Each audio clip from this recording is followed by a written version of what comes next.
Eu também fiz umas contas aqui também, porque a gente quer entregar o melhor para a igreja. Um estádio, lá em João 6, diz que eles já estavam a mais ou menos a 25, 30 estádios. Quando Jesus estava orando, eles já haviam entrado no barco e já haviam avançado. Um estádio tem uma medida mais ou menos de 180 metros, 200 metros. Então ele estava a mais ou menos 5, 6 quilômetros. E Jesus orando no versículo 23, sozinho.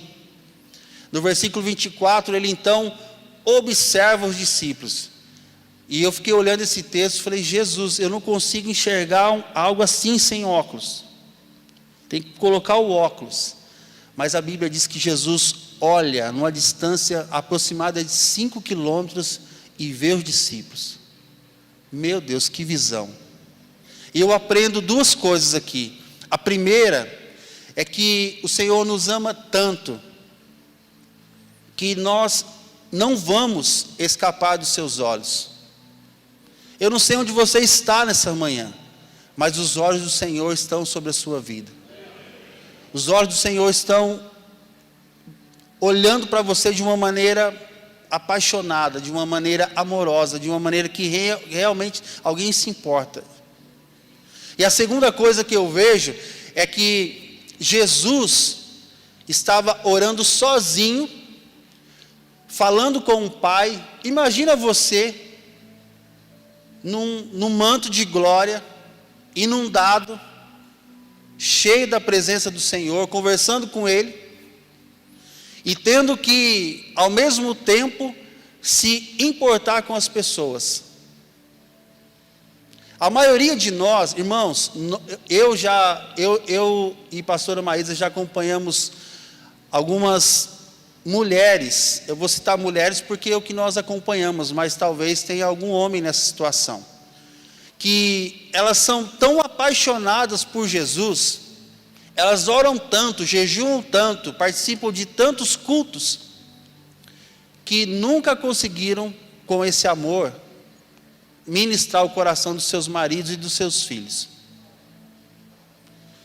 O nosso amor, a nossa paixão por Jesus, a nossa intensidade de oração, de vida de santidade, ela não pode nos afastar das pessoas, ela tem que nos levar até as pessoas.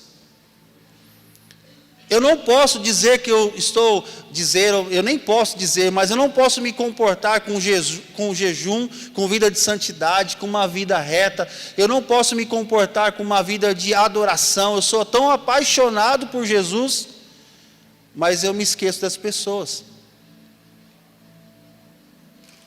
A Bíblia diz que Jesus orava, estava em comunhão, mas ao mesmo tempo olhando os discípulos. E quando ele percebeu que a coisa ficou difícil, ruim, o que ele fez? Ele levantou.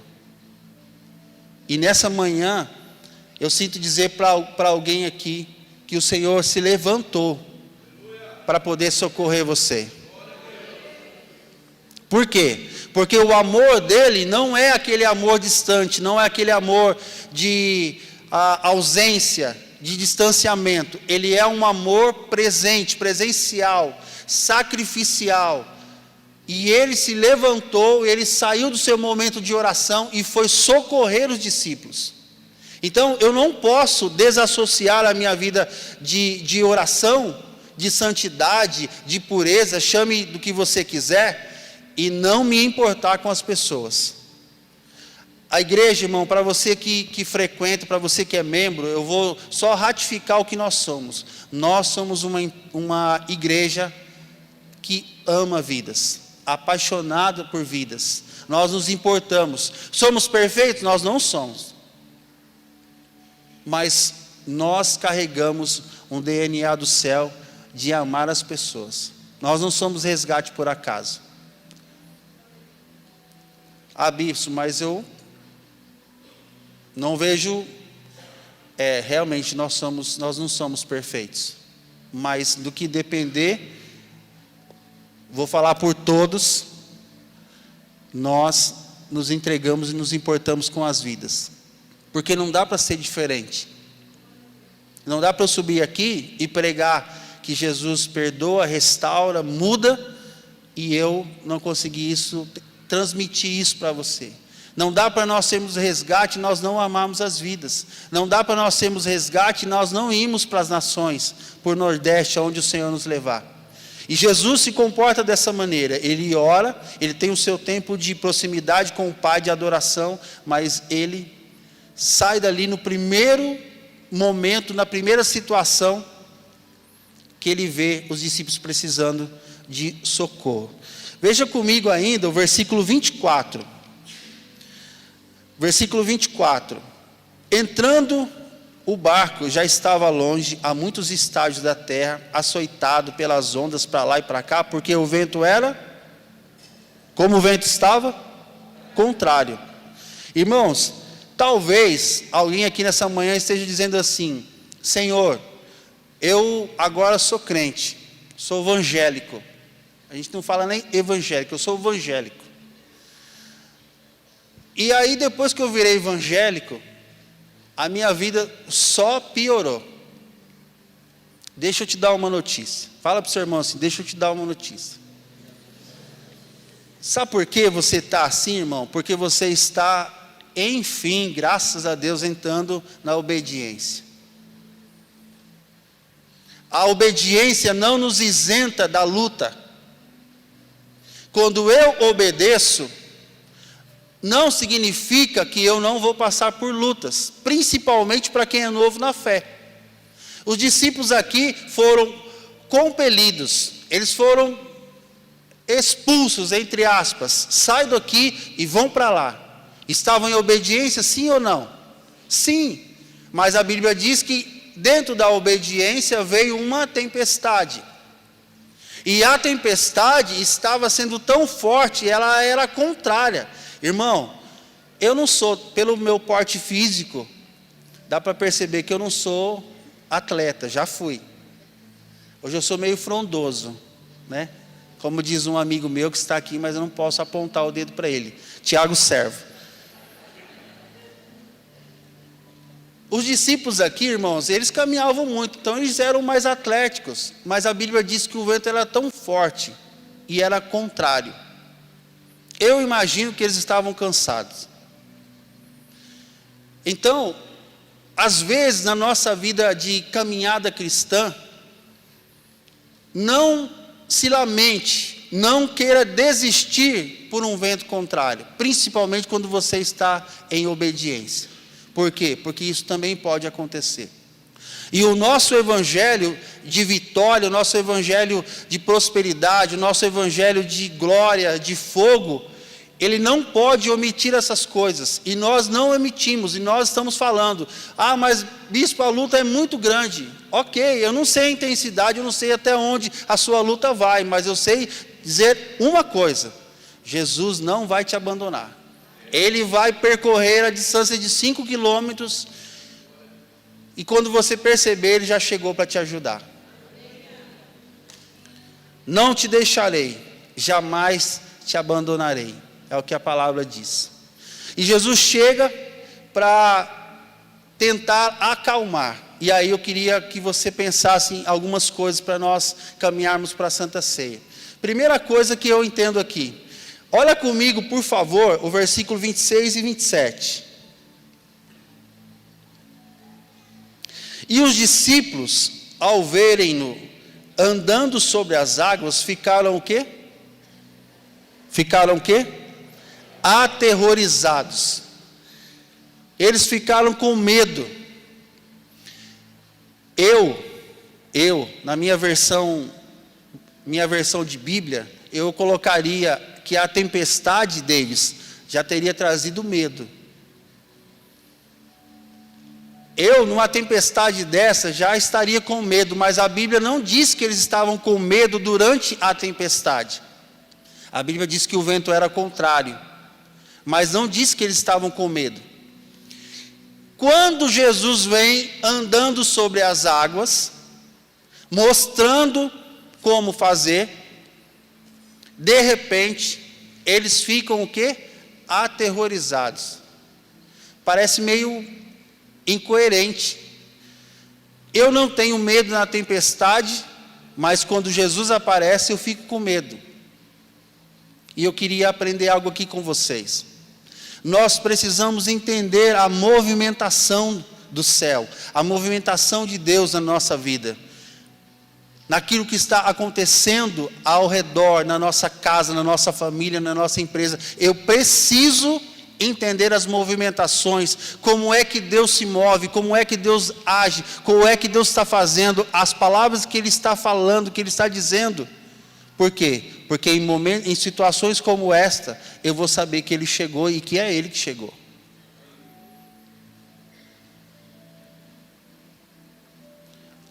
Uma tempestade contrária não tem medo, mas Jesus aparece e o medo vem. Por quê? Porque não entendiam ainda as movimentações, o que é que Deus estava fazendo. Pensa na sua vida agora, as situações, as coisas pelas quais você já passou, talvez está passando, e guarda isso no coração, porque talvez você ainda vai passar por coisas. E você precisa entender a movimentação do céu. Por que do céu? Porque é lá primeiro.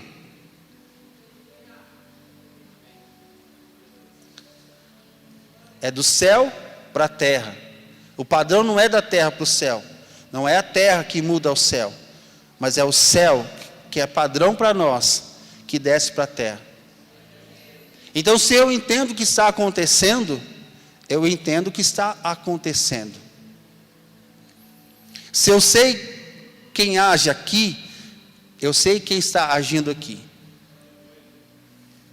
Eu tenho ouvido há anos sobre o cheiro. Uns irmãos assim mais doido do que eu senti o cheiro dele, eu sou apaixonado pelo cheiro dele. Eu achava assim um pouco exagerado, já falar assim, o cheiro de Jesus, né? E aí, a profeta Graciela, eu não sei se aqui ou se foi em casa, ela disse que a unção, ela tem um perfume. Eita! Aí eu chapei, irmão, aí eu entendi o que esses irmãos estão falando. Ele tem um cheiro, porque a unção tem um cheiro. Quando a presença chega, a gente percebe o cheiro. Nós precisamos nos acostumar ao ambiente onde Ele está, porque o perfume dele, a unção, a presença, a movimentação, quando Ele vem sobre as águas, quando Ele vem de cima para baixo, de baixo para cima, dos lados, nós precisamos entender quando Ele chega. E se nós entendermos quando Ele chega, nós vamos entender o que Ele está fazendo, a movimentação. E ainda que eu não entenda, não tem problema. Eu só preciso confiar que Ele está no controle. Amém? Eu queria que você pensasse uma outra coisa sobre isso. Se eles não estavam em desobediência, se eles não estavam fora de uma palavra, estavam obedecendo quando Jesus disse saiam daqui, por que é que eles tinham que passar por essa dificuldade? Eu queria que você aprendesse comigo aquilo que o Espírito Santo colocou no meu coração. Eles estavam aprendendo algo que Deus faz com os crentes, com os seus filhos: crescimento. Fala para o seu irmão, crescimento. Fala para ele, você precisa crescer, parar de ser menino. Porque o menino não pode usufruir de herança, o menino não pode voltar tarde para casa, o menino não pode dirigir o carro, o menino tem várias coisas que o menino, a idade ainda você não pode. Então o Senhor estava acelerando o processo na vida deles e trazendo para eles crescimento. Eu lembro quando algumas vezes nós fomos ao médico levar o Pablo. Ele não gosta, mas eu falo, não estou nem aí, eu tenho o poder do microfone, eu sou pai, posso falar. Depois da terapia, né, o Espírito Santo cura, não tem problema. Ele sentia muitas dores, e aí chorava, mas aquele choro, irmão, aquele choro assim, sabe? Está doendo, pai, o que eu não sei. Eu falava, Jesus amado, não é possível. A gente orava e a dor não passava, e a gente levava ele algumas vezes no pediatra. E aí um dia, ele é nosso primeiro filho, a médica falou assim, é dor do crescimento. E para explicar isso para ele, que você está crescendo, e que crescer dói. Jesus estava trazendo crescimento, e o crescimento dói. Ah, mas eu não quero crescer. Então continua menino, continua tomando leitinho da mamãe, continua sendo crente Nutella, continua vivendo de oração, de mão na sua cabeça, nunca vai profetizar, nunca vai pregar a palavra, nunca vai ter coragem de orar com alguém, expulsar um demônio na autoridade do Senhor, vai sempre ser menino. E Jesus não queria isso, e Ele não quer, então Ele começa vamos gente, eu vou compelir vocês, eu vou empurrar vocês, vocês vão ter que crescer, e nós vamos crescer junto, e guarde essa palavra, eu estou com vocês. E o versículo 26 e 27 ainda dizem algumas outras coisas, que eu queria voltar àquilo que nós já falamos, o medo no coração deles. Por que é que estavam com medo se era Jesus? Porque não entendiam a movimentação. E aí surge a vida de Pedro. Se você olhar em Mateus, acho que Mateus 10, alguém olhe por favor, em Mateus 10, quando a Bíblia traz a lista dos 12 apóstolos, dos 12 discípulos, Mateus 10, Marcos, eles falam, é isso aí? Obrigado. Você olha a lista, Pedro era o primeiro, e foram escolhidos os discípulos. Quem era o primeiro? Simão Pedro. Irmão de quem? Irmão de André. Se você olhar as 3 listas, ela dá uma alterada, mas o primeiro a ser mencionado foi Pedro. Pedro, Simão Pedro, ele, o primeiro. Então, havia sobre Pedro uma pressão, uma responsabilidade, um destaque. E ele percebe a movimentação. Quando Jesus fala assim, olha, aquilo que nós lemos, pessoal, não tem mais, sou eu. Pedro entende o que estava acontecendo. Entende, irmãos, algo que os outros não estavam entendendo. Quando Jesus traz essa movimentação de crescimento e diz para eles assim, não temas. A palavra não temas não quer dizer o seguinte, olha, eu quero que vocês sejam acomodados. Não ter medo também significa não fique acomodado. Porque às vezes você fala assim para a pessoa, calma, fica tranquilo, não tenha medo. Aqui o texto não está dizendo assim, calma, fiquem acomodados, fiquem tranquilos, não. O texto está dizendo assim, é algo contínuo. Calma, não tenha medo, não temais, sou eu. Então, não ter medo não significa fique acomodado, seja acomodado, leve a sua vida desse jeito, não.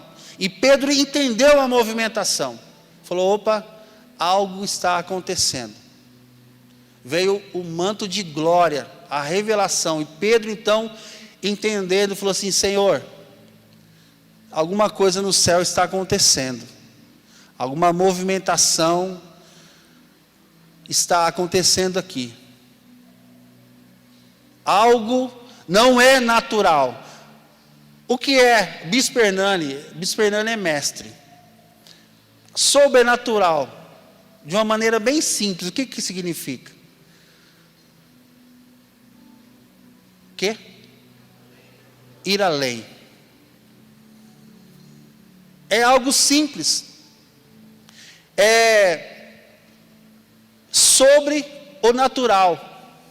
Aquilo que era natural, aquilo que era tempestade, aquilo que era vento, tudo isso Pedro viu, mas ele quis ir além. Ele quis o sobrenatural. E ele falou assim, quem é? Jesus disse o quê? Sou eu, não temais. É o Senhor mesmo? Sou eu. Se é o Senhor, então me dá o quê?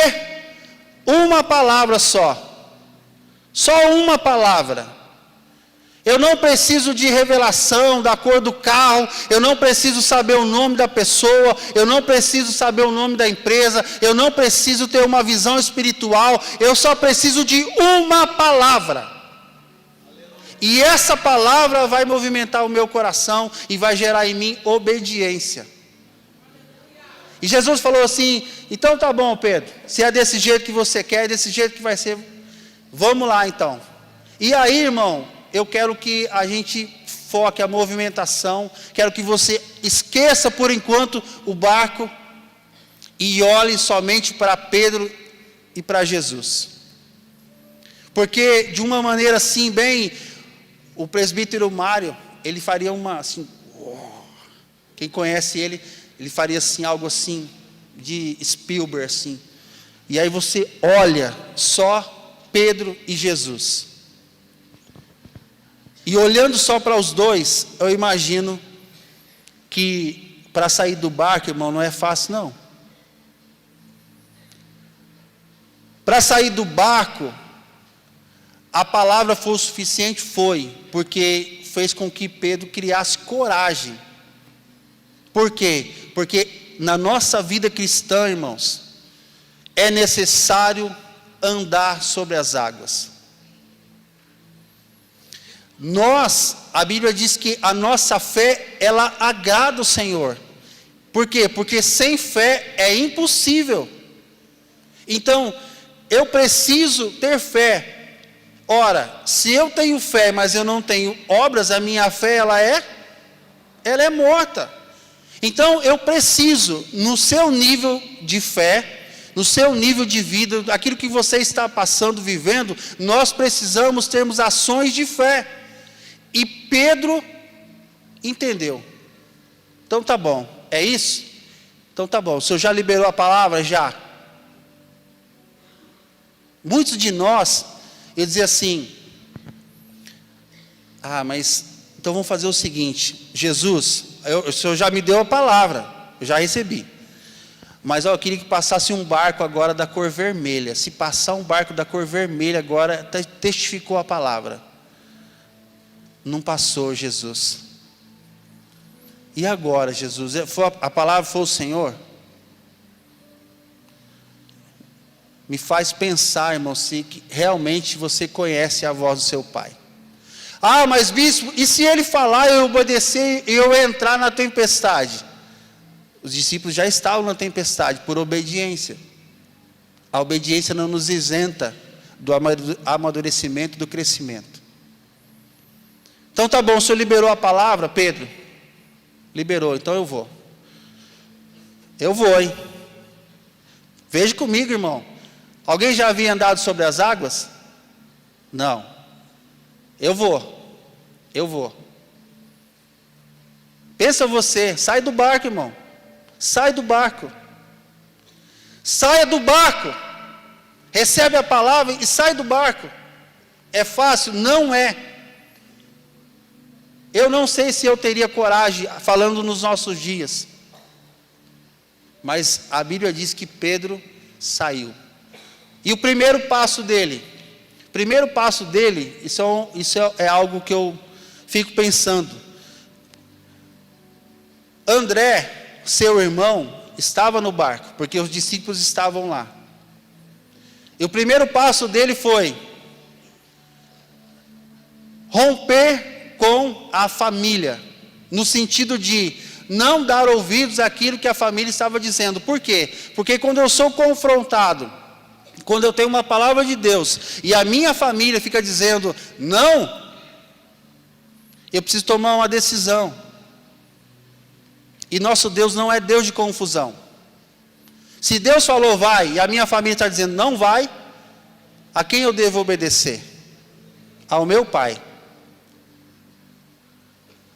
André deve ter falado assim para Pedro: mano, tem certeza? Cara, ninguém nunca fez isso. Você tem certeza que você vai? Eu vou, sai daqui, speed gun. E ele dá o passo. O primeiro passo dele, ele rompe. Não é romper com a família e brigar com a família. Amém? Está me entendendo? É obedecer ao Senhor. O segundo passo é romper com a religião. É romper com o que era normal. É romper com aquilo que era tradição. Por quê? Porque ninguém nunca havia andado sobre as águas. Primeiro passo. Segundo passo. E o terceiro passo? O que é que você acha que Pedro traz de rompimento? Pense você. O que é que Pedro foi deixando a cada passo para poder romper, para poder experimentar o sobrenatural, para poder fazer aquilo que nós precisamos fazer, que é andar sobre as águas. E nessa manhã, o motivo principal da palavra é necessário nós andarmos sobre as águas. E para andarmos sobre as águas, nós precisamos romper algumas coisas. Eu não sei o que você precisa romper nessa manhã. Mas se você quiser ter essa experiência, ou experiências com o Senhor, em obediência, você precisa. Mas não faça isso sem ouvir da parte do Senhor, venha. Não faça, porque não vai dar certo. Ah, bispo, já estou orando faz 3, 5, 10 anos. Ele falou? Não, ele não falou. Então não saia do barco. Porque o barco também é um lugar seguro. Ficar no barco não é errado. Ficar no barco não é estar em pecado. É estar em obediência também. Mas se você tem uma palavra, ou se você entende que a movimentação espiritual é para você sair, se você precisa e tem uma palavra, então saia. Por quê? Porque Ele vai te sustentar. Olha comigo o versículo 30. Reparando, porém, na força do vento, teve o quê? Teve medo. Então o medo aparece de novo. O medo vem. Eles tiveram medo quando Jesus apareceu como um fantasma. E agora só Pedro tem medo. Mesmo sentimento. Mas a Bíblia traz algo para nós. Ele teve medo quando ele começou a reparar, a olhar, a observar aquilo que ele não deveria. Irmãos, dar passos de fé não é fácil. Não é fácil. Por exemplo, essa semana é algo marcante na minha vida. Ir a Moçambique não é fácil. Para mim, para quem convive comigo, sabe que eu estou indo em obediência, em amor. Mas não é fácil. Mas o amor, o chamado, a palavra que Deus me trouxe é maior do que o meu eu. Então, quando você tem uma palavra, obedeça. E não comece a observar aquilo que você não deveria. Por quê? Porque senão você vai afundar. Você vai desanimar. Você vai deixar de ir à igreja. Você vai deixar de orar. Você vai deixar de ler a Bíblia. Você vai deixar de amar a sua família. Vai deixar de amar os irmãos.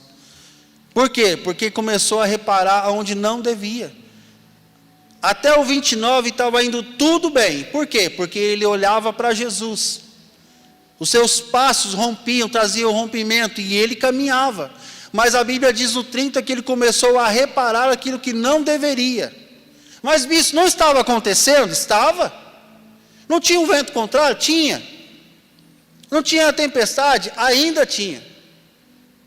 Mas a Bíblia diz que o fato de Pedro começar a observar essas coisas fez com que ele começasse a afundar.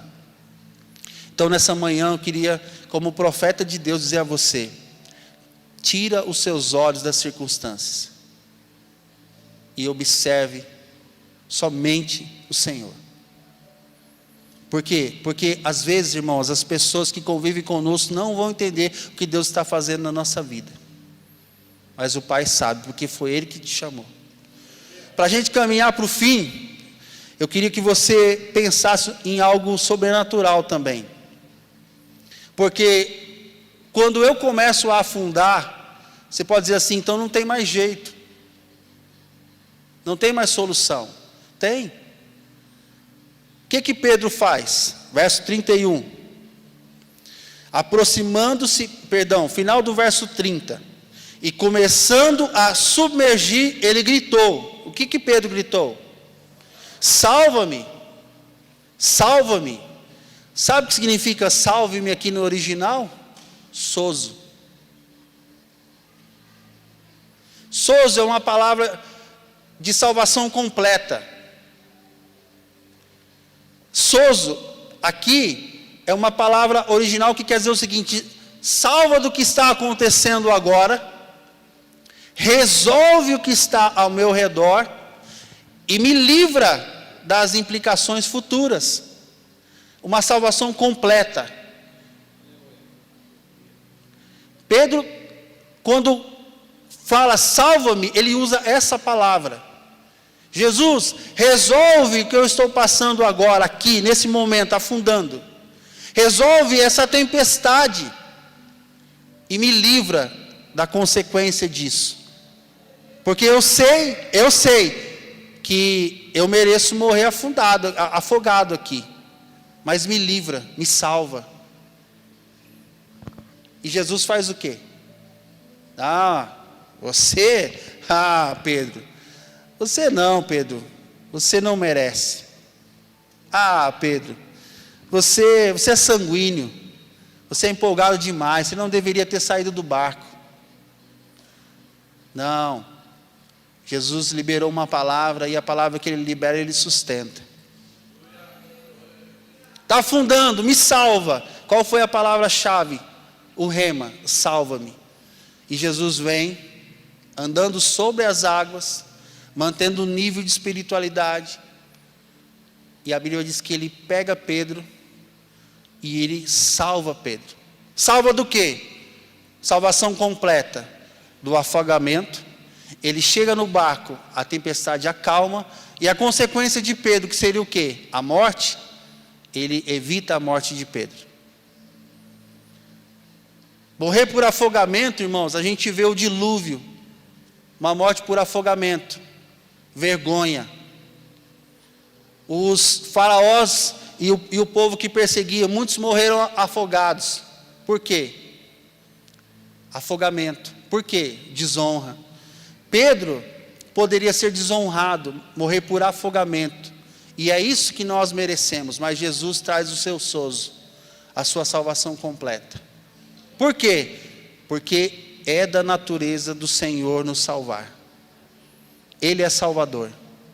Eu não sei onde você está nessa manhã, eu não sei até onde você foi, mas se você realmente quiser parar com essa vida errada, com essa vida sem vergonha, essa vida ruim, essa vida de pecado, essa vida de erros, o Senhor está aqui nessa manhã para te salvar, para fazer com que você participe da ceia, um novo homem e uma nova mulher.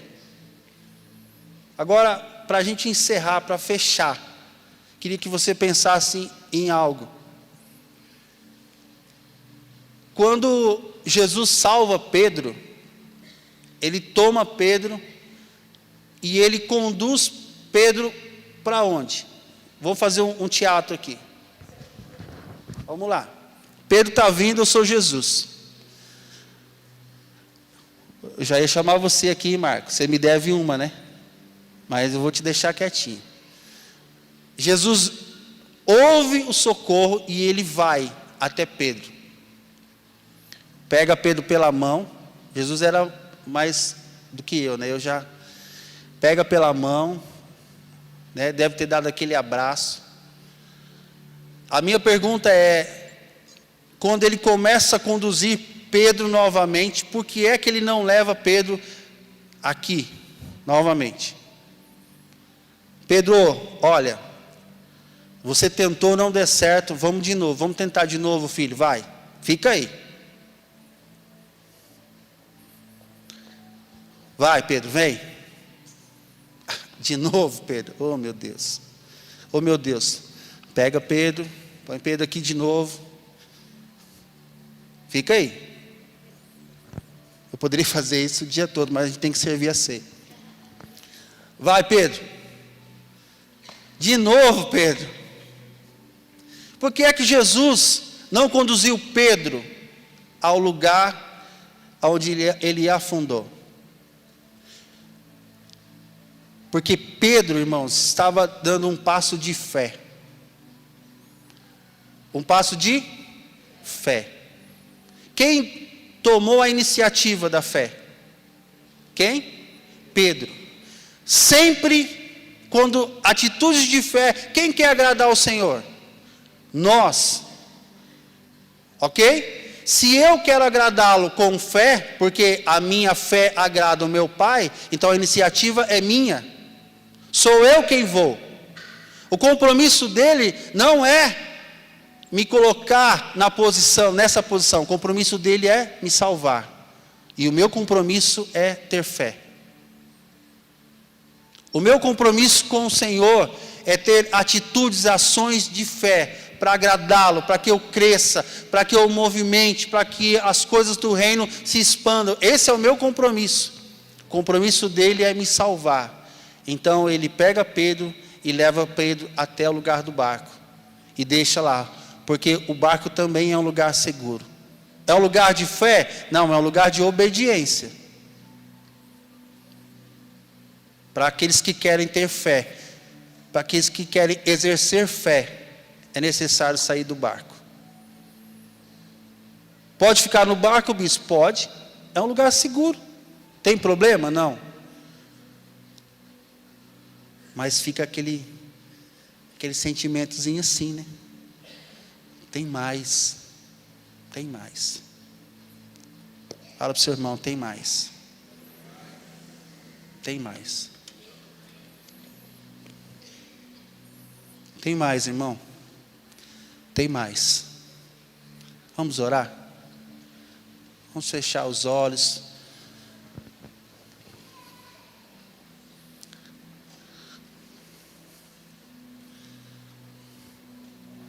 Eu queria que você pensasse 3 coisas nessa manhã. Eu queria que você pensasse que talvez a luta que você está passando, você diz assim: eu estou nessa luta, passando essa luta, e eu não sei o motivo. Eu queria que você pensasse se essa luta é por obediência. Eu entrei no barco por obediência, mas a luta está grande demais, mas você está em obediência, então permaneça. Permaneça. Ah, não, eu não estou em obediência. Então essa manhã se arrependa. A segunda coisa que eu queria que você pensasse nessa manhã é sobre a sua desconfiança com a salvação. A salvação, irmãos, é um presente que alguém comprou, alguém pagou, mas te entregou. E salvação completa, sozo, o Senhor pode te dar, e nessa manhã Ele é poderoso para te entregar esse sozo, essa salvação completa, para te livrar da morte, porque o salário do pecado é a morte, para livrar você do seu momento, aquilo que está acontecendo, essa tua alma atribulada, essa tua alma cansada, essa tua alma sem direção. E a terceira coisa que eu queria que você pensasse: é necessário mesmo eu andar sobre as águas? Eu preciso andar sobre as águas? E eu vou dizer que sim, é necessário. Ainda que o barco seja um lugar seguro, mas é necessário. Porque a voz de Jesus vai estar sempre dizendo para você: vem. Mas não saia do barco sem antes você ouvir a voz dele. Ah, ele não falou, então não faça nada. Não abra a empresa, não saia do emprego, não namore, não faça nada sem antes ele falar. Ah, mas ele falou comigo e o meu marido não falou com a minha mulher. Falou com você? Falou. Deus não é Deus de confusão. Se é necessário um acordo, Deus vai mover. Deus vai fazer. Porque Ele não é Deus de confusão.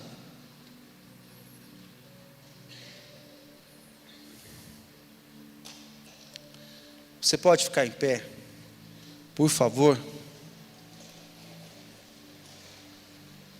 Pergunte para a pessoa que está ao seu lado: você precisa de oração? Eu posso orar por você?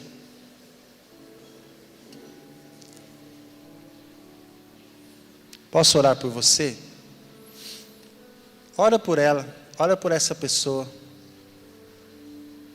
Talvez 2, 3 pessoas. Ninguém deve ficar sem receber oração.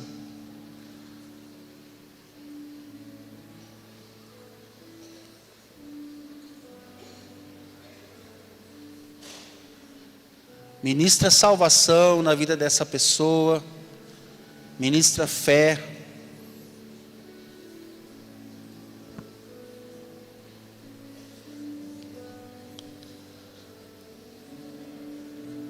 Ministra o sozo, salvação completa. Ora por essa pessoa.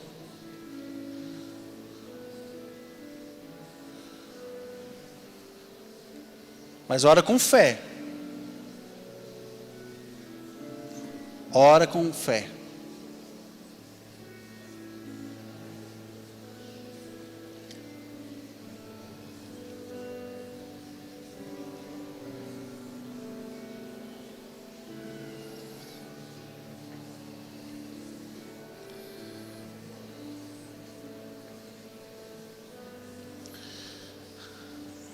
Talvez você esteja ferido, porque você já teve várias experiências de fé e afundou. O Senhor está dizendo a você nessa manhã: eu estou te conduzindo ao barco, para que do barco, lugar seguro, você tenha novas experiências de fé, você tenha novas iniciativas, porque isso me agrada. Ver você, eu sinto o Senhor dizendo a filhos aqui nessa manhã: filhas, o Senhor se alegra com as suas movimentações, e o fato de ter dado errado não significa que Ele te desaprova,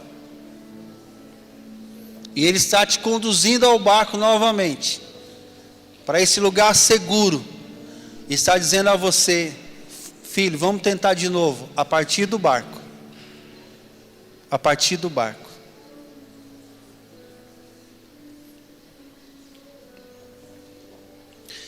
Senhor, nós te rendemos honras e glórias. E Espírito Santo, aquilo que o Senhor pôs no meu coração, eu entreguei tudo. E